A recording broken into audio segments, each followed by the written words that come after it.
Salut les potes, bienvenue dans ce petit live blockchain crypto-monnaie du mardi soir. Salut Wiridani, salut Yann, salut Fredouille, salut Aurélien. Toujours les mêmes, ça fait plaisir, il y en a certains... Putain les gars, je sais pas si vous êtes fidèles ou si vous êtes au chômage, mais dans tous les cas, ça fait hyper plaisir à chaque fois de vous revoir. Fidèle et au chômage, lol.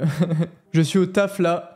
Comme d'habitude. Ah ouais, comme d'habitude. Prêt pour Ethereum demain. Ethereum, je sais pas si je vais faire quoi que ce soit pour l'instant. Ethereum, j'avais eu accès à la vente privée, mais j'étais pas rentré parce que la capitalisation était un peu trop haute pour moi. Mais excellent projet. En fait, j'ai remarqué aussi un truc, les gars. Avant qu'un projet se lance, donc quand on a des pics, quand on a des io.net, quand on a des Ethereum, il y a beaucoup de cette tendance à se dire « Waouh, le projet va être incroyable, ça va être énorme, ça va être exceptionnel. » Sauf que vu que le projet est pas live, il n'y a même pas de token. On juge sur quoi concrètement? On juge sur la communication, on juge sur la hype, on juge sur la gueule du site internet, on juge sur les partenariats, on juge sur la team un petit peu, et un petit peu sur le white paper, la proposition de valeur. Mais globalement, on a quand même cette tendance à du coup mettre en avant les projets qui ont une caractéristique, et cette caractéristique c'est les projets qui ont levé plus de fonds. Bah ouais, parce que imaginez que je suis un projet, je lève 50 millions, je vais pouvoir engager le meilleur web designer pour me faire un site de malade mental, vous allez arriver sur mon site, vous allez vous dire « Waouh, le projet est exceptionnel », je vais pouvoir faire plein de partenariats parce que je vais leur donner des thunes, et je vais leur dire « Ouais, venez, comme ça on fait plein de partenariats », et je vais pouvoir avoir un community manager ou plusieurs, et donc on va pouvoir communiquer, on va pouvoir faire des articles, vous allez vous dire « Waouh, les mecs sont hyper actifs », et en fait j'aurai entre guillemets brassé du vent grâce à l'argent que j'ai levé, et vous allez vous dire « Waouh, le projet est exceptionnel ». Et vous allez vous baser uniquement sur un aspect finalement, qui est la quantité d'argent que j'ai levé. Ce qui est un peu contradictoire, parce qu'on préfère les jetons qui ont un peu moins d'argent levé, parce qu'il y aura moins d'argent aux investisseurs privés, etc. Et donc, en ce moment, je fais un peu plus attention à ça, à moins juger le livre à sa couverture, à moins dire « Bah ouais, pic, machin et tout, ça a l'air prometteur », mais je trouve que ça a l'air prometteur justement parce que ils ont levé énormément d'argent. Globalement, c'est ce que je voulais vous dire, ne faites attention à ne pas juger un projet par rapport uniquement son site ou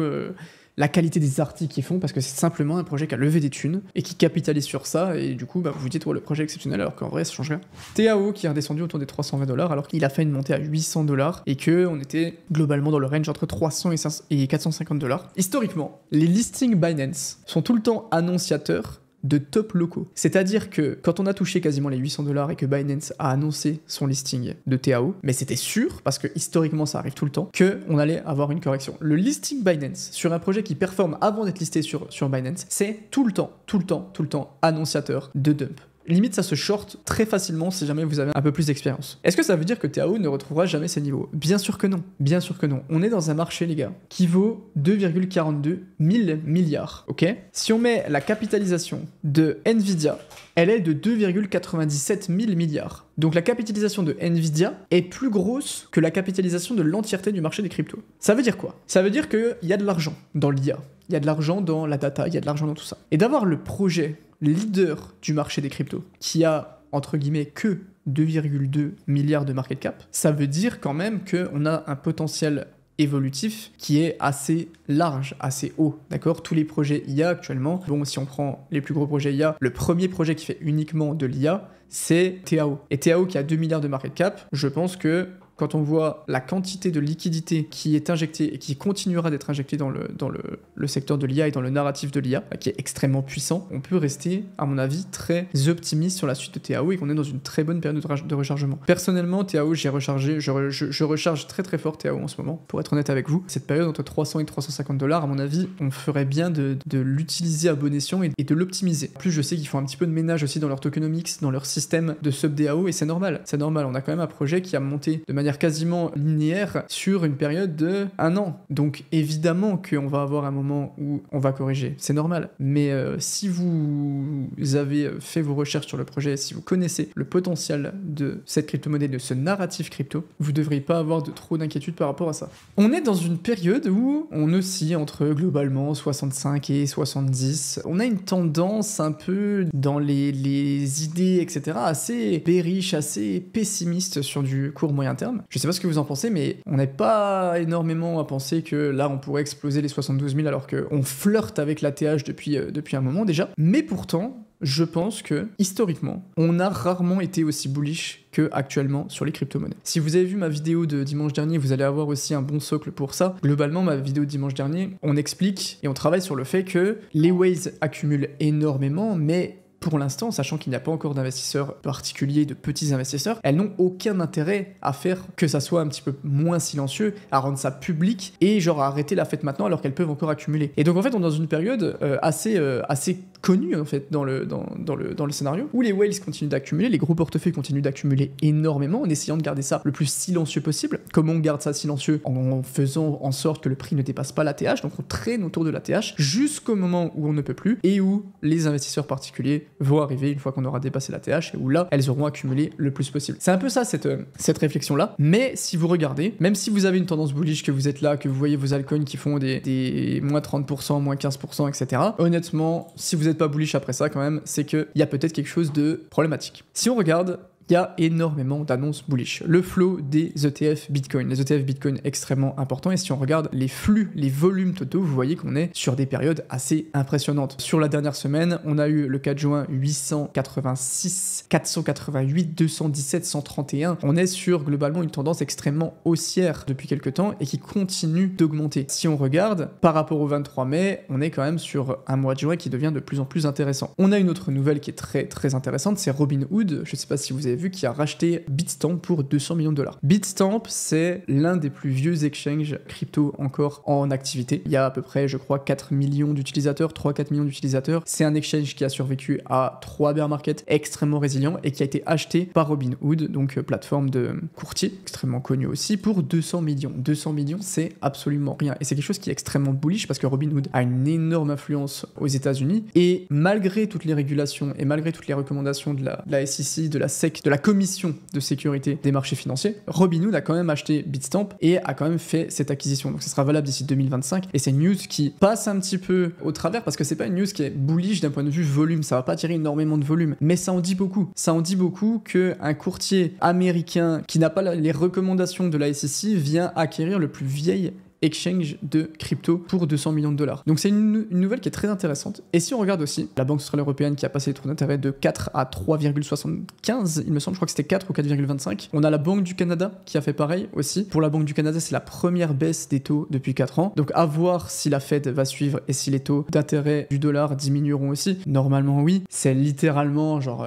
à chaque news d'un taux d'intérêt qui augmente ou qui descend ou qui stagne, il y a une influence sur Bitcoin, il y a une influence sur les marchés boursiers. Donc clairement, une diminution des taux d'intérêt serait très pertinente. Pourquoi une diminution des taux d'intérêt serait pertinente? Globalement, c'est extrêmement simpliste l'explication, mais pour ceux qui se demandent, les taux d'intérêt, c'est le taux que tu as du coup quand tu fais un prêt. Si tu augmentes le taux d'intérêt, tu vas payer plus d'intérêt quand tu fais un prêt. Si tu diminues le taux d'intérêt, tu vas payer moins d'intérêt quand tu fais un prêt. Et donc, plus le taux d'intérêt est bas, plus des investisseurs et des grosses entreprises et des whales ou qui vous voulez peuvent emprunter, et donc plus elles ont de, entre guillemets, pouvoir d'achat, plus elles peuvent se positionner sur des actifs exotiques à risque. Donc plus le taux d'intérêt est bas, plus c'est favorable pour Bitcoin parce qu'il va y avoir plus d'investissement en Bitcoin. Donc c'est encore une nouvelle qui est très très très intéressante, et à voir évidemment si la Fed suit cette diminution des taux d'intérêt qu'on a vu au Canada et en Europe. Ça n'a pas énormément d'impact quand c'est en Europe ou au Canada pour l'euro ou le dollar canadien. Ça en a bien plus quand on parle du dollar. Autre nouvelle un petit peu plus centrée micro entre guillemets sur Binance qui relance ses partenariats avec Mastercard et Visa qui avaient été supprimés pour des raisons de juridiction, de compliance en fin 2023. La SEC qui avait justement banni ou interdit du moins les paiements avec Mastercard et Visa qui reviennent sur Binance. Donc évidemment nouvelle extrêmement bullish, extrêmement optimiste puisque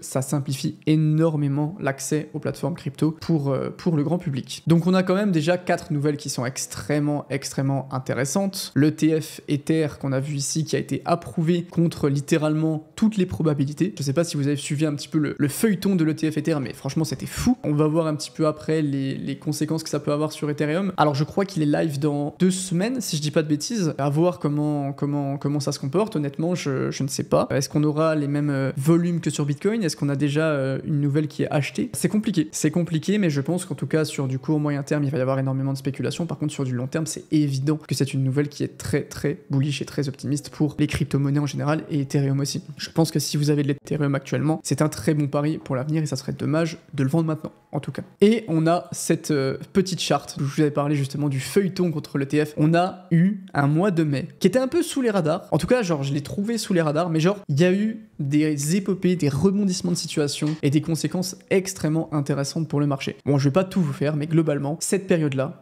c'était, vous pouvez lire, vous pouvez mettre sur pause si vous voulez, cette période-là, c'est globalement, non, l'ETF Ether, c'est absolument mort, le staking, c'est mort, les cryptos, c'est mort, on veut pas. On voit que, par exemple, à part Trump qui annonce supporter les cryptos, on voit que le Congrès et Gary Gensler sont globalement contre l'ETF Ether, que globalement le staking est interdit pour l'ETF Ether, en tout cas l'ETF Ether est retiré et interdit à cause du staking. On a par exemple Grayscale qui retire même sa demande d'ETF Ether. On a un peu modifié, on a dit ok, l'ETF Ether, pas de staking, si vous voulez, pas de souci. Et là tout s'est accéléré extrêmement vite. On a des républicains, des démocrates qui ont fait des lettres à Gary Gensler pour lui dire approuve l'ETF Ether. Gary Gensler qui écrit une lettre en forte opposition pour ce FIT 2021, donc en gros une loi favorable aux crypto-monnaies, et tout est allé extrêmement vite jusqu'à ce que de nulle part des experts sont arrivés en nous disant vous inquiétez pas, l'ETF Ether va être accepté, et au final l'ETF Ether a été accepté, il est live dans 2 semaines. En fait il a été accepté tellement vite entre guillemets que les plateformes n'étaient pas prêtes pour le proposer au moment où il était accepté, donc on a une sorte de latence tellement personne ne s'y attendait vraiment, et tout est allé extrêmement vite. Et pourtant ça se reflète pas sur le marché. Pourquoi ça se reflète pas sur le marché?